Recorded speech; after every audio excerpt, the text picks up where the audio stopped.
Welcome to Horns of a Dilemma, a podcast of the Texas National Security Review, which is a partnership between War on the Rocks and the University of Texas at Austin.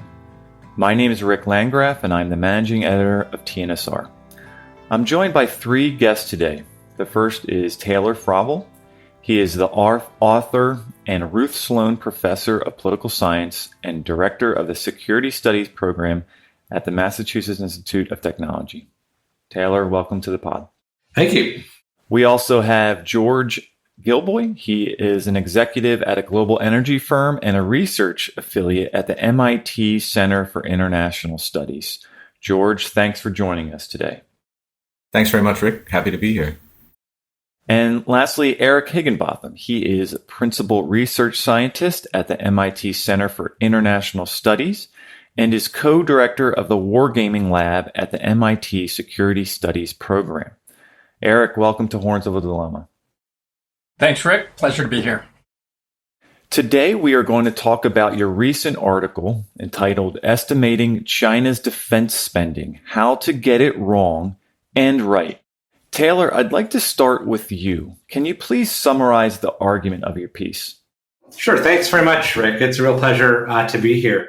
So basically, in this piece, we try to engage recent high-level estimates of China's spending on defense, which suggests that it's approaching U.S. levels of defense. And this was prompted by several studies over the past few years, I think starting with a paper that The Economist featured back in spring of 2021. And we try to make two very simple points. If you're going to compare any two countries' spending on defense, whether it's the US and China or other countries, you have to compare the same categories. So we call this like for like. The issue here is, right, that no country's defense budgets include all of the same categories, right? So some defense-related spending might be in the budget for a different ministry or bureaucratic actor. So that's the first move we make. You got to sum up defense-related spending on both sides for both countries. And then the second point of the article is to sort of use the right purchasing power parity conversion factors, or PPPs for short. So you may be hearing a lot about PPPs today because purchasing power parity is a real mouthful. And here, this is a methodology developed by the World Bank to try to compensate for differences in price levels in different kinds of economies. And so it's widely used sometimes to create an adjusted GDP for China that essentially shows China's GDP is much larger than we might think.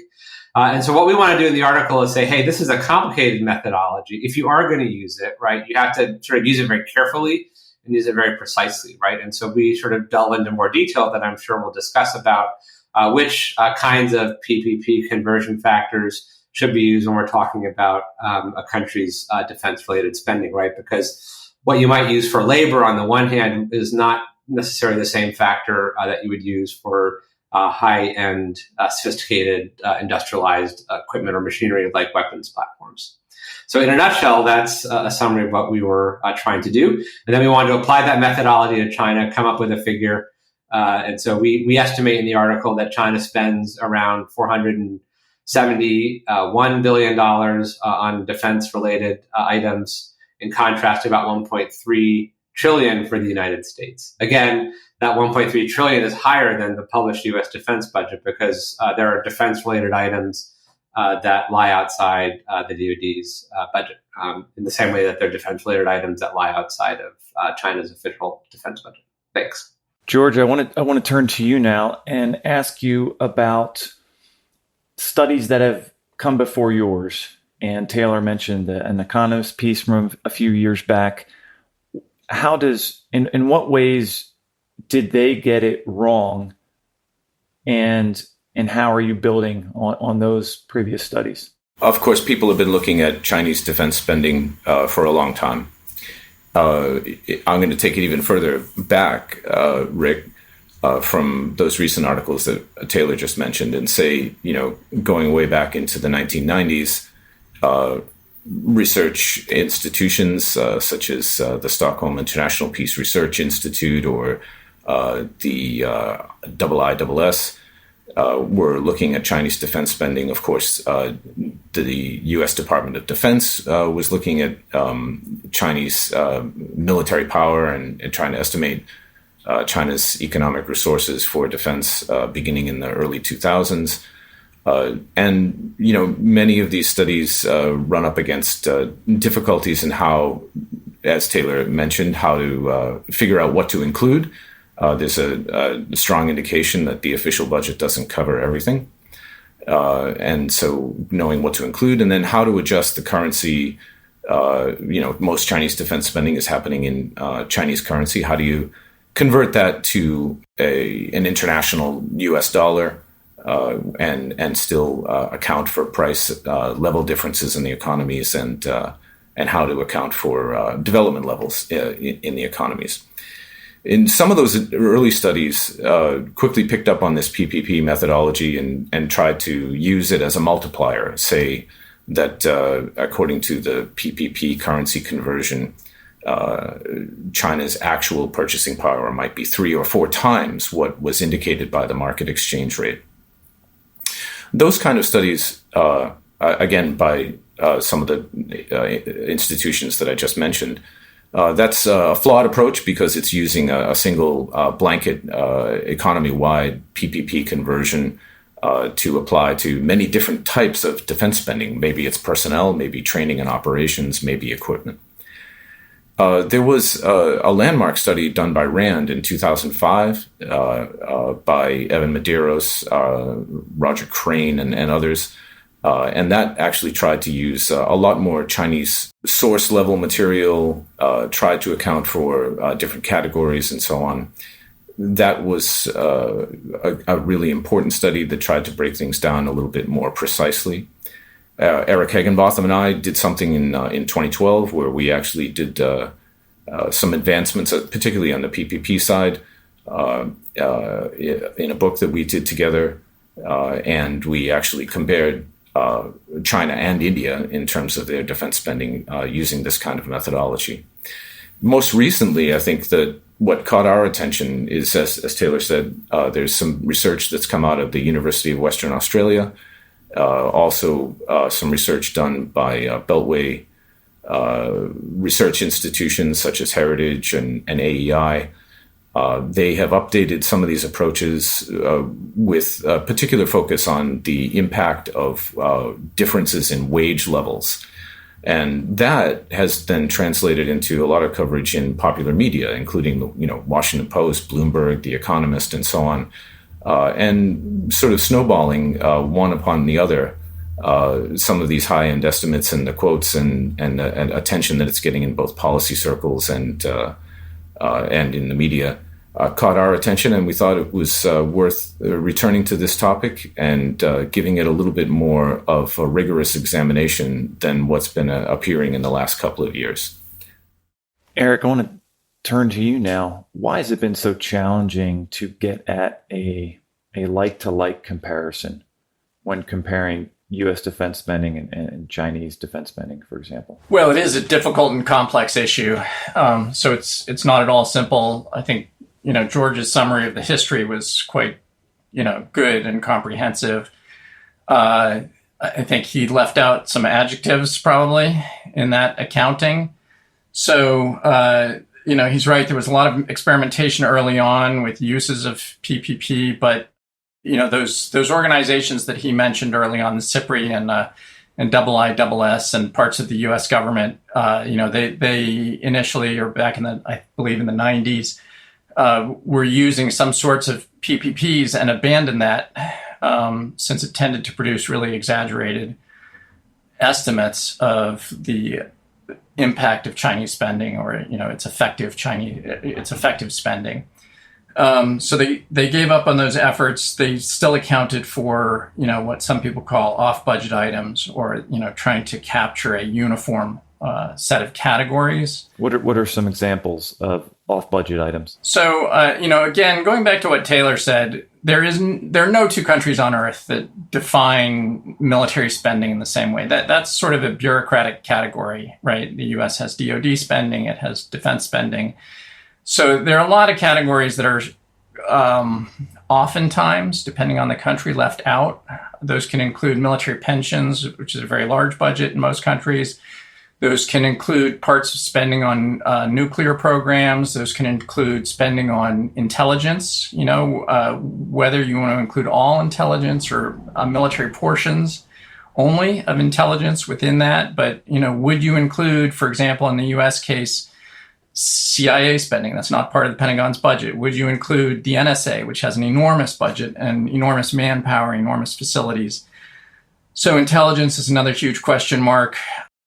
There's also the question mark of some spending is classified. So that's another complication. There's R&D, dual use R&D.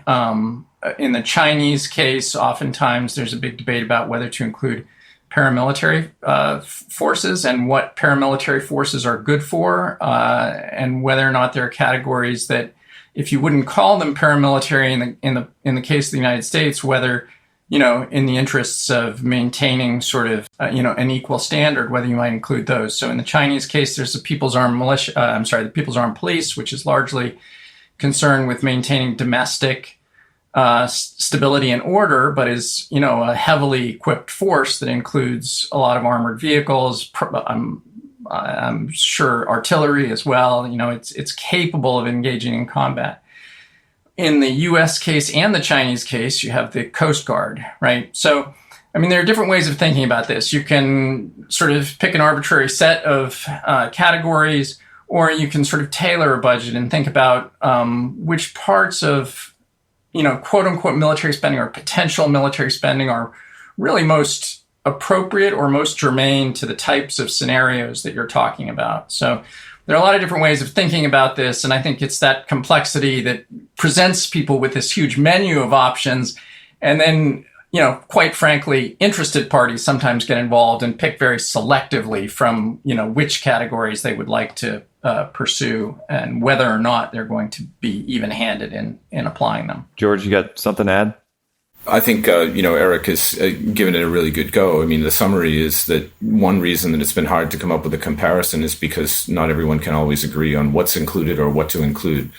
But I also think that, one thing to add is China doesn't make this any easier. So right from the start, Chinese data is opaque, non-transparent. China doesn't disclose as much data as many Western countries might do. We rely quite a bit. The three of us can use Chinese source material, Chinese language material, but we also have to dig around quite a bit. And I think that my colleagues would agree that this problem of opacity and non-transparency has become much worse in recent years, and so it's becoming more and more difficult. And on that point, I think that it's useful to observe that on this topic about defense spending data, the non-transparency actually hurts China more than it hurts anybody else, right? Because what happens is when there's a vacuum of information and reliable and accurate data, into that vacuum come more innovative estimates, such as $700 billion a year, right? So that you get maybe some exaggeration there, and that's not really in China's interest and not really in anybody's interest. But certainly China itself is partly responsible for the difficulty in the comparison. Taylor, back to you now. And George mentioned about digging around, and this presents the issue of sources and primary and secondary sources, Chinese language sources. What are some of the sources that you use in your research to get at an accurate estimate of Chinese defense spending? Well, we have a lot of secondary literature in Chinese on how the PLA is organized and structured that allows us to, I think, better understand where to look for different items. But more specifically, when kind of doing the China portion for this, we did a lot of online searching. Some of that had to be a little bit creative, but it's certainly doable. So you'll note, Rick, we discussed this in the editing process, right? The salary for a young sergeant in China, right? And turns out you can find that information all over employment-related websites in China.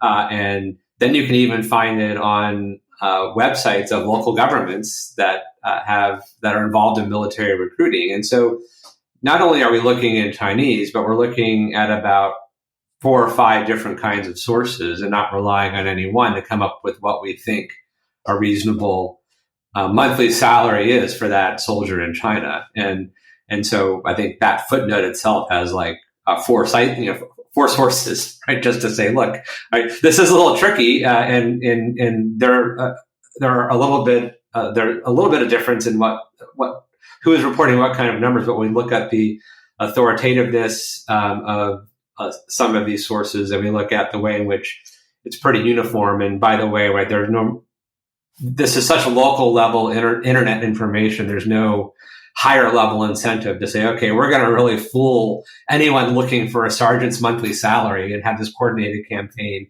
such that like the number is going to be drastically lower than what we actually spend. So one can have a fair degree of confidence with China studies in the past or today. You can never be 100% certain you've got it right, but you can be more or less confident. So in this case, I think because we're able to look at a lot of different sources, we were able to be pretty confident about that particular estimate. I would say it's not true for all of the areas, right? It is hard, right, to understand what China is spending in certain categories, and we try to be open about that as well. And of course, people may be able to find more sources of information later that kind of from China that does improve these estimates.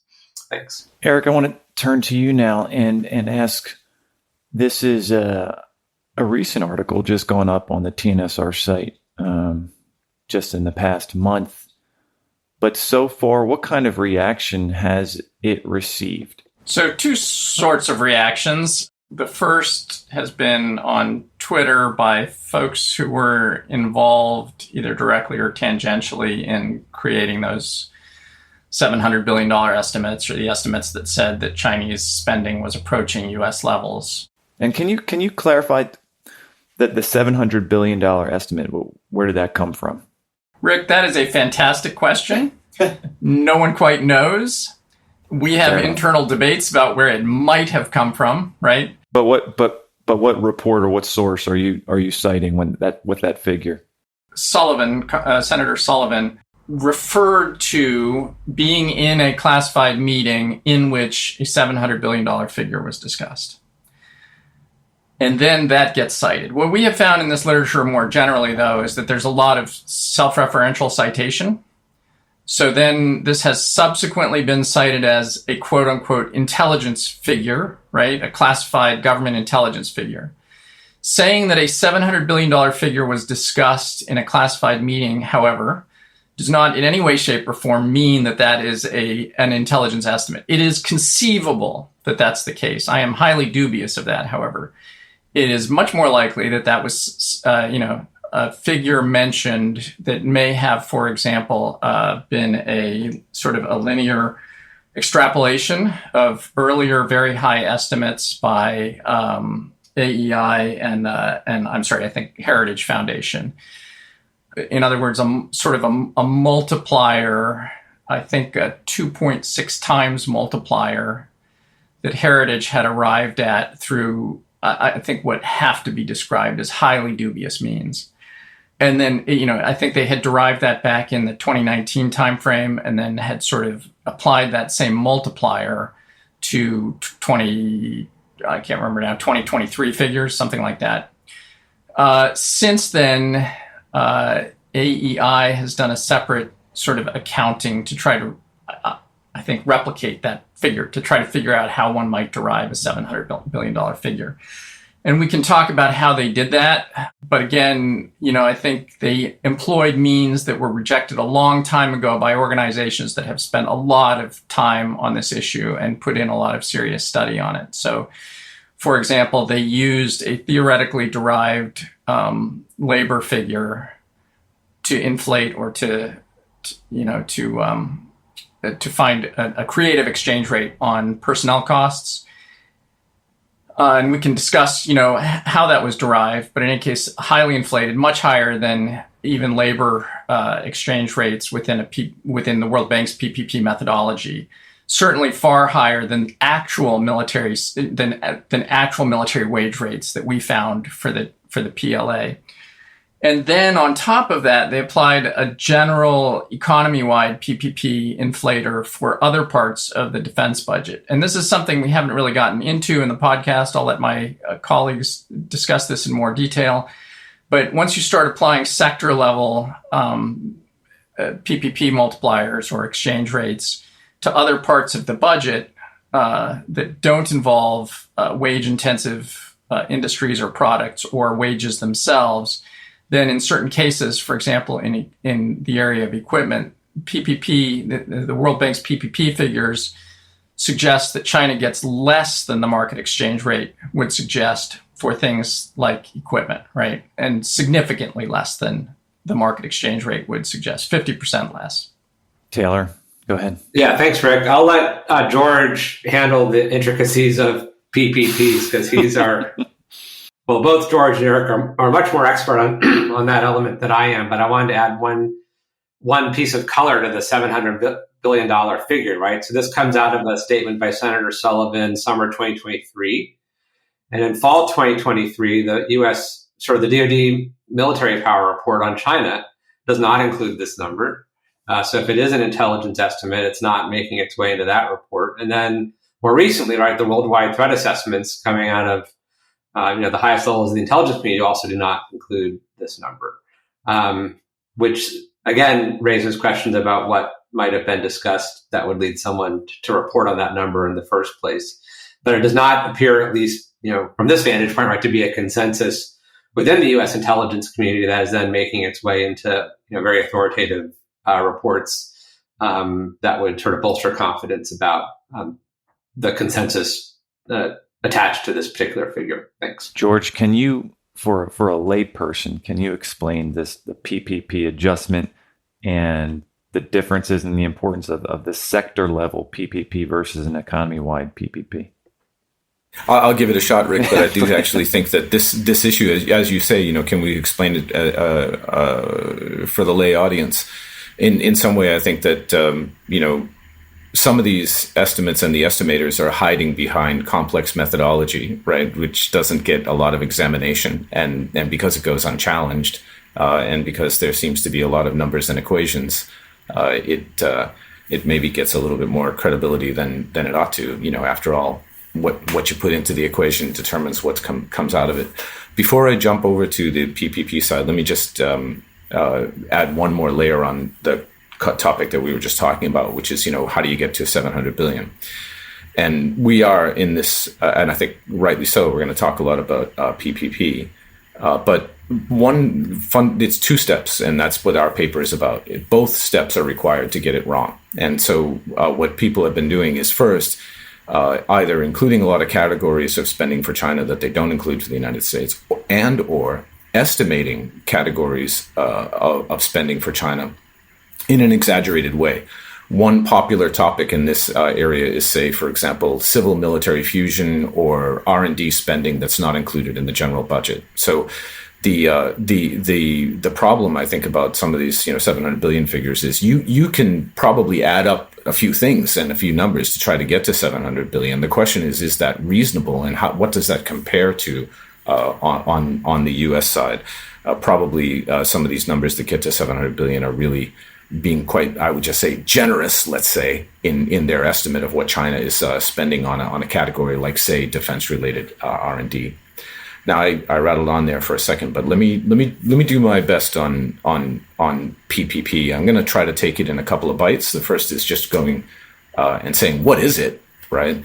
And then we'll talk about a couple of other things, right? So, the issue for comparison is that price levels in developing economies, and China is a middle income and in some ways still a developing economy, and in developed economies like the United States, price levels are different. The reason that they're different is that in developed economies, we have higher productivity. We've got more technology, we've got more capital equipment, and the higher productivity translates into higher wages and higher prices for the economy as a whole, okay? And so comparing something like food, clothing, or concrete, which really don't depend very much on high technology, but more depend on wages, for example, across those two things. Well, those, a bowl of rice is a bowl of rice in both countries. So you want some way to try to adjust for the different price levels. So that's what a purchasing power parity exchange rate does. It attempts to convert prices for equivalent goods across economies into a common currency that's going to eliminate the effect of those different economic development levels. Now, the PPPs, they have really been developed to try to compare overall welfare levels across countries. They're not designed and they're not good for comparing things like international financial flows, traded goods, and other things where, the product itself is got inputs or is subject to internationally traded items, because those things are settled in market exchange rates, right? So there's some things that, are limits. Another limit, of course, on using a PPP is that PPPs are meant to be, comparing products that are exact equivalents, right? Or more or less equivalents, right? So a T-shirt, maybe housing, that might be true. But there's a real question about whether or not something like a fighter plane, a submarine, or even a military service member is an exact equivalent and really should be considered this way. Maybe they have different capabilities, or maybe they have different productivity. So with the PPPs, it's trying to, adjust for the levels of development and prices in the two economies. But there are lots of places where you can go wrong in using them. I think, a couple of other things here on the PPPs. Let me just first say what would be in a military PPP. We develop a military PPP in our paper. And one of the most important things you got to do there is you need to have conversion or exchange rates in PPP terms that correspond to the real spending categories. So, personnel, which, by the way, spending for personnel is not just wages. It includes consumables and other things like that. So that's personnel. Training and operations, that'll have military expendables, that'll have fuel. Fuel comes at market exchange rates, for example. And then equipment and technology, which might be something, completely different. And that, I think, takes us to the point, you've got to include all of these different exchange rates that are appropriate for the various spending categories. And that takes us back to this, World Bank data.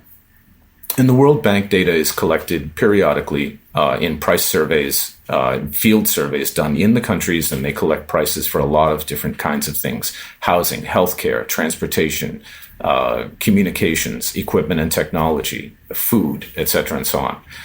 And, what you need to do is use the appropriate data for the appropriate category. All right. And when we create a military PPP, we do that. We estimate using real data where we can, a PPP for wages. We use World Bank data for other things like consumption, construction, equipment, and technology that reflect those different spending categories. And you get something that's a little bit more accurate than simply using a specialized PPP for wages, which is going to be very inflationary in your estimate, and then nothing or something else for the other categories, right? So I think it's really comes down to just making fair comparisons. Last comment I'll stop in just a minute. As I mentioned, the World Bank does these surveys periodically. Unfortunately for us, they release some new data very, very soon after our most recent paper in Texas National Security Review was published. But we did get a hold of the new data, and based on the new data, the headline is things didn't change very much, right?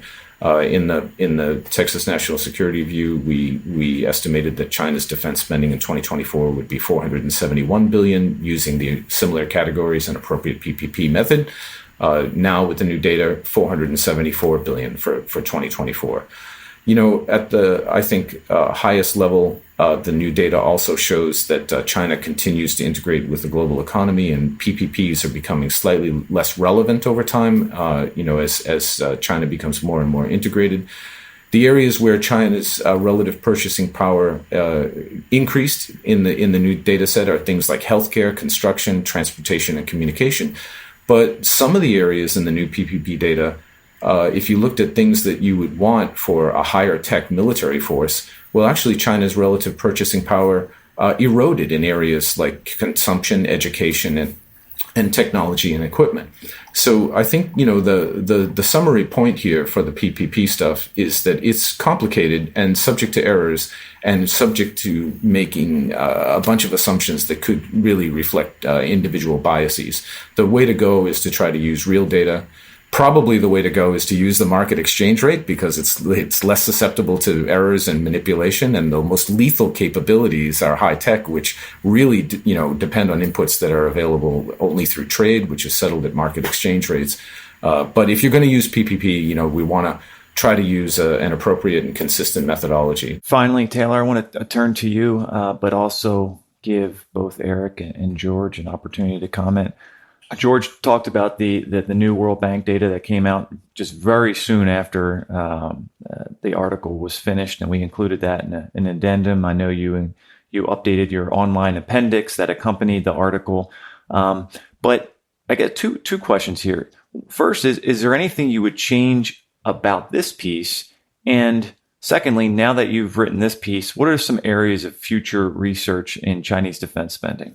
Thanks, Rick. I would say be shocked to learn that I don't think it would change much. Not because we think we're right, but because we think we kind of, we worked on this paper for, almost 3 years, not continuously, but when The Economist first published these sort of much higher end estimates, I emailed these guys. I'm like, look, something is wrong here. Like, we should write something about this. And by the way, right, George and Eric, or to give credit where credit is due, had kind of developed this methodology in their 2012 book on China and India. So I knew they had it and could do it. And I just thought we wanted to get an alternative method out there in an open, accessible format, right, that people could read. But I think where we could do more in the future is working even harder on gathering data from China. Right, that is, if anything, probably our it's not an Achilles heel in the analysis. It's just an area where I would say the confidence intervals are not as tight as one would want. And so that's true for anyone I think kind of toiling in this part of the discipline. But nevertheless, we could certainly do more there. In terms of where to take it, and my colleagues may have other ideas too, I think or we hope that it would generate, a more robust discussion about how to make these kinds of estimates, and indeed the value of making these kinds of estimates versus using market exchange rates. At a minimum, I hope that what we make clear is, right, if you're going to do any kind of comparative defense spending analysis, right, you have to do like for like, right? I mean, otherwise it's just not a meaningful comparison. And, this is sort of social science 101. If you're going to compare one thing to the other thing, you have to compare the same thing. And so hopefully that message gets through. Right? As George has noted, right, there is a debate that maybe market exchange rates are just better than going through all of these various efforts to use PPP factors. Our view, again, right, is if you're going to use PPP factors, you have to do it with the greatest fidelity to how PPP was developed and what it can and cannot do. I think secondly, perhaps, we have created a general template if one wanted to conduct these comparisons with other countries, right? And so as it happens, right, many countries of concern for the United States are either middle income or developing countries, or not that transparent about their defense spending. This could include Russia, Iran, North Korea.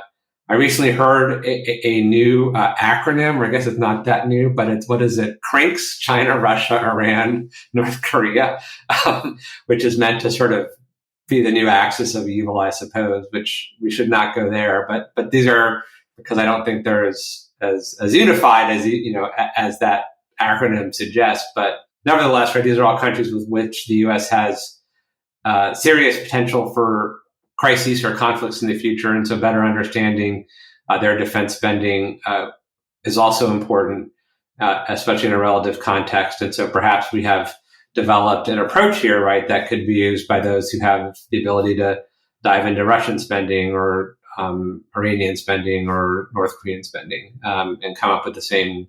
So we kind of have the template. We first said, here's how you can do it. I actually don't know if the the World Bank surveys all of those economies. George might know, but so if it doesn't, then that would make it more difficult. But nevertheless, I think that's a second way in which we could hopefully take this forward. Go ahead, Eric. Yeah, I think that's a good summary of where we might take this. I think more work on China, looking at other countries, potentially digging into other types of economic related issues. The U.S.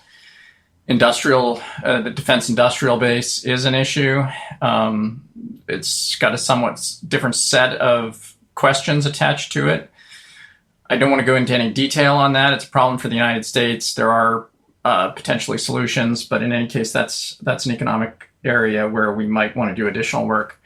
I do want to make a couple of comments about a separate issue. This isn't something that I would necessarily change about the TNSR article. We had limited space, right? We had a word count we were working against.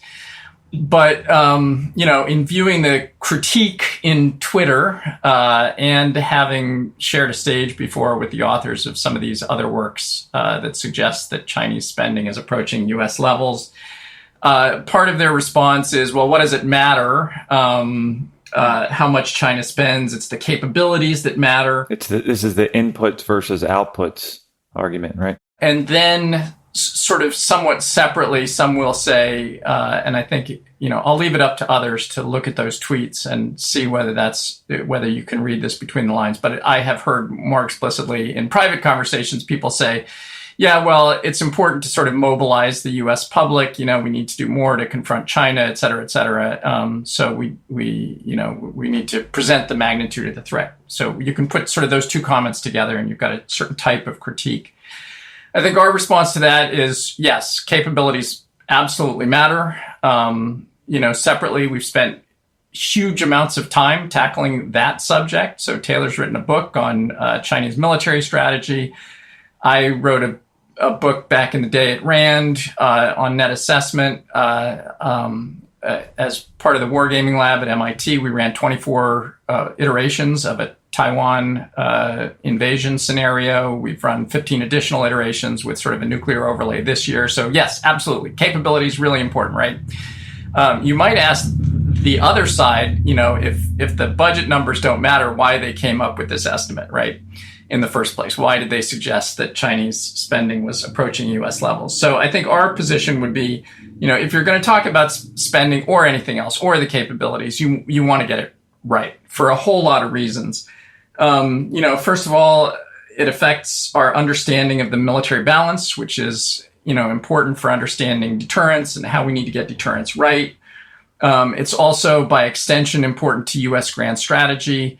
Yeah, we could be doing more to confront the challenge. So, we acknowledge China can pose challenges without catching up to the U.S. in budgetary terms. All kinds of other issues affect capabilities, not just what you produce and the quality of what you produce, but also geography, the mission set, time, all of these things matter a lot, right? So, there is a debate on U.S. grand strategy. Should we do more? But, a large number of individuals who are engaged in this debate would have us do less, right? Would have us retrench because they think this is a lost cause, right? We cannot defend Taiwan, for example. That's become a fairly significant position in the U.S. debate. As everyone now knows, there are contingents of both major political parties that would probably embrace that position. So grand strategy, it matters. It matters for specific strengths and weaknesses and how you address those. So one of the things we talked about in the paper is this debate over, how the U.S. Air Force handles the aging of its aircraft inventories. So U.S. aircraft inventories today are older than I think they've really ever been, right? They are aging out in a lot of cases, right? It's very difficult to keep our F-15s flying, et cetera. There is a contingent of folks who want to keep those planes flying. They say we're reaching sort of the peak threat level, peak uncertainty level. So we need every aircraft we can find in the inventory. But opposed to that is the Chief of Staff of the Air Force and others who have said, no, what we really need to do is rejuvenate the Air Force, right? Reduce its age. If we retire older aircraft, we're going to have a lot more money to purchase new aircraft, which is what we really need to do. Those are cheaper to maintain, et cetera, et cetera. So the the sort of our understanding of economics and military spending and where it might be trending in the years to come is critically important in sort of getting our own military spending right, not just the levels, but how we think about spending and how we think about what we want to buy. So in any case, I think our answer to this why should we care question is a lot of reasons, right? We want to get this and the other things accurate. It's not that we think that spending is a good substitute for an understanding of capabilities, but it is nevertheless still an important factor. So anyways, it's not that I would necessarily add that to the TNSR article. There wasn't space to do so, but I do think it's an important. George, any final parting shots? Well, I agree with everything that Taylor and Eric just said, for one thing, and well said. Maybe I could just add, to the point about, where could additional research be done on sort of defense economics and comparisons of, the relative capacity to produce defense capability. Cost is really important. Okay, but it's actually really important to go below just the aggregate level of purchasing power, but to specific capabilities. What, Eric made a really important point just now about, the big thing is, to understand the procurement of military power as it's relevant to the geography, the scenarios, the specific timing, and other things for contingencies where we might have to confront China, right? So it's not just the big top line number. It's, what are they good at? What are we good at? Where do we have an advantage or a disadvantage?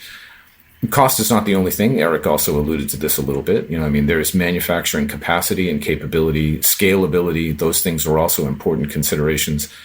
And I think the final piece to look at, would be, will the trends on the relative purchasing power advantages and disadvantages continue as we get this ongoing process of trade decoupling between the United States and to a lesser degree, the allies of the United States and China. So what's going to happen there in these defense supply chains?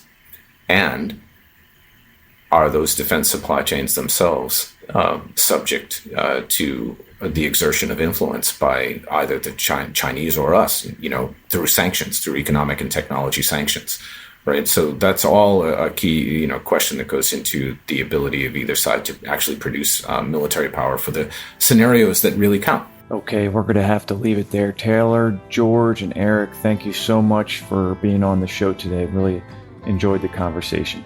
Thanks so much for having us. Thank you very much, Rick. Thank you very much, Rick.